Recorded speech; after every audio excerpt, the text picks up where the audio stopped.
Silent. Is it lawful to heal on the Sabbath or not? Luke 14 verse 3. Tuesday of the fifth week of Lent. Soon after Jesus tells his disciples that he has come to bring division, he dines on the Sabbath at the house of a ruler of the Pharisees. There he encounters a man before him who had dropsy, a serious disease marked by swellings. The Pharisees are observing Jesus carefully, so Jesus asks them, "Is it lawful to heal on the Sabbath or not?" Stunned, the Pharisees have no answer.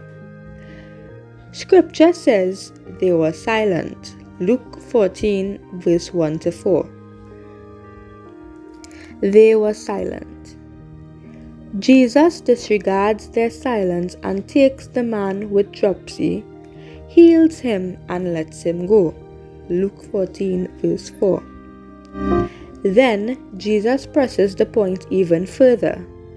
He asks the Pharisees, "Which of you, having a son or an ox that has fallen into a well, will not immediately pull him out on a Sabbath day?" Luke 14 verse 5. If the Pharisees were honest, they probably would have admitted that such an act of mercy to rescue an animal or even their own child from a dangerous situation would not be an unlawful act. But Luke tells us that once again the Pharisees couldn't answer.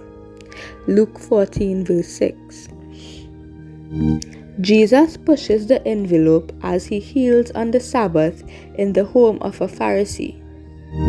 Confronting their resistance and fear, Jesus cannot be silent when they are silent. The truth of his identity as the Messiah cannot be silenced. The truth of God's mercy cannot be silenced.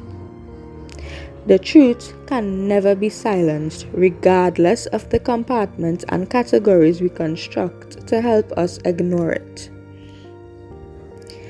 Compartments keep life neat.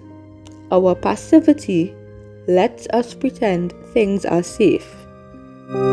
Boxes give us false permission to remain silent. We don't have to struggle.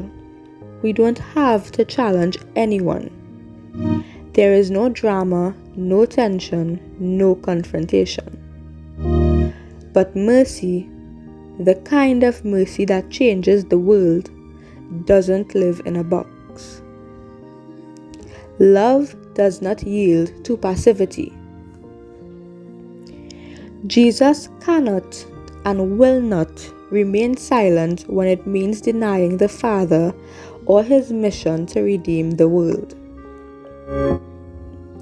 Love is a person whose name is Jesus Christ. And when you and I fall in love with Jesus, we will do anything for him.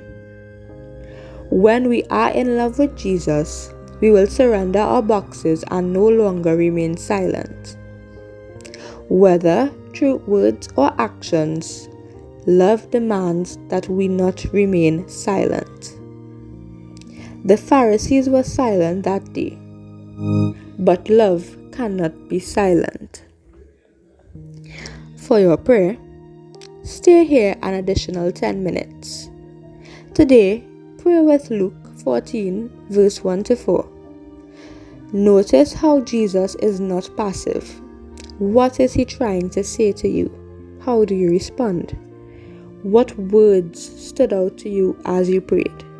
What did you find stirring in your heart?